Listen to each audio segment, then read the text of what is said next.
Ngayong araw, samahan niyo ako dito sa aming Regional Training of Division Trainers for Revised Curriculum 6, 9, and 10. Kaya naman mabuhay, ako po ito si Eds at welcome sa panibagong araw, panibagong 8 storya! May 12 to May 15 na aming seminar dito sa Sela Pods, Pasay City. Nagsimula ang aming training sa pamamagitan ng getting to know each other, kilalanin ang lahat ng mga participant mula sa different SDO ng Calabarzon 4. Epektibo ba yung ating pagtuturo? No? Sabi nga, liwanag sa dilim. Ano kayo? Ay, na-picture na ay naka-quarter waves, right? Okay. So, hindi po natin hindi na rin natin ito na Cecilia. Tama o tama? Tama! Nasa schools po tayo. Next, paghahanap ng resources or materials. Munti lamang video ko dito sa day 1 kasi talaga not feeling well ako niya. Alam nyo ba, bumiyaya ako mula Quezon papunta sa Manila na masama ang aking pakiramdam kaya hindi ko alam kung kakayanin ko ba ang training na ito. Buti na lamang natapos ang training at kinaya ko. Dito sa day 1, nilimot lang namin yung rooftop kasi meron daw swimming pool.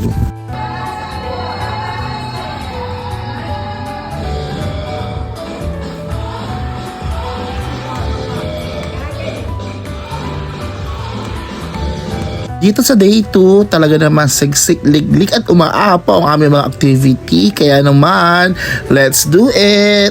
Pabalik na kami dahil yung break time ay pumunta muna kami na mabilis sa aming room ni Ma'am Aimee. Ang venue ng seminar is sa 10th floor. Kami nag-check-in sa 8th floor.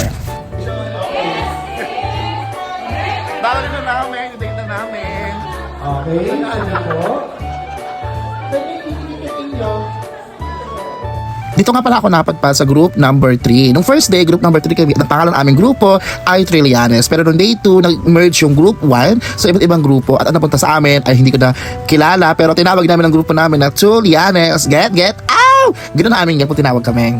At gaan ng kasanayan at ang lawak ng nilalaman. Pagkatapos ng isang araw na training, meron kaming kailangan sagutan na form, evaluation form for the whole day na nangyari sa amin.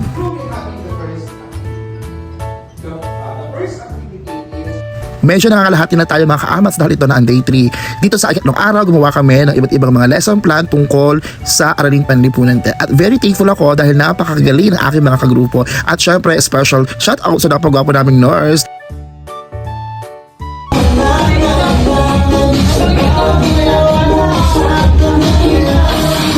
So, ito na to ha. Sino ang center na idea? No! Sa 12 years ko bilang guro, isa na yata ito sa mga seminar na hindi ako inanto dahil sobrang galing ng aming mga resource speaker. Special shout out po kay Sir Natividad, kay Sir Job at kay Ma'am. Pagkatapos sa aming training, bumalik na kami dito sa aming room kasama si Ma'am Aimee. Shout out po kay Ma'am Aimee from Lutucan National High School. Talaga namang sobrang bait niya at sobrang cool. Kaya naman let's go, itutur namin kayo. Charat! Kaamats, pasensya na kayo kung limitado lamang ang aking mga video dito sa aming room at dito sa aming hotel na tinuluyan. Kasi ito yung mga panahon na talaga not feeling well ako at talaga bilang isang talentahin, kailangan ko mag-discharge, i-maintain ang aking energy para sa training. Kung hindi ko ma-absorb lahat ng tinuturo dito. Kaya naman may pagkakataon na medyo lumakas na ako ay inakit ko na sa Ma'am Aimee na mag-uli at pumunta sa Mall of Asia kasama si Sir Sammy from Quezon National High School. Tabing tatlo ay namasyal at ito nga pala yung mga kaganapan. Tara, ipapakita ko sa inyo. I-remove na lang natin. Kailangan magkakaroon na sila. Kulang Sige, Masha. Anything else? insert na lang sa Pagkatapos ng konting pasyal, nabibalik na kami sa hotel kasi maaga pa kami bukas. Maraming salamat sa mga kasamahan kong Araling Panlipunan sa Division of Quezon kasi darating ko yung flower na yun na nakita ko sa TikTok.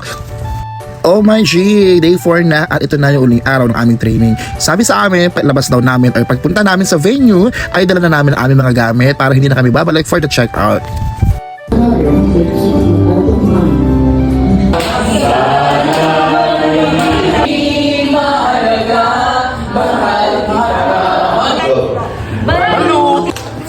Day 4 na, last day na namin, pero ang mga gawain parang hindi matatapos kasi pahirap ng pahirap. Charot. Sobrang dami ko talaga natutunan sa training na ito. Feeling ko I'm so productive. Charot. Ang aming last task ay gumawa ng WAP. Kaya naman talaga todo gawa ako. Kasi pag hindi ka gumawa, wala akong certificate. Kaya ako, seryoso muna. Sayang ang training ko, wala akong certificate. Pagkatapos ng aming activity, kailangan namin ito i-share sa body. Buto na lamang talaga na-carry boom ko ito. Hindi, oh my gosh, nakakahiya. So sobrang thankful talaga ako sa aking mga grupo. Mamimiss ko sila. Pagkatapos ng aming mahabang paggawa ng output, ito na ang pinakihintay namin, ang awarding of Eklabuk.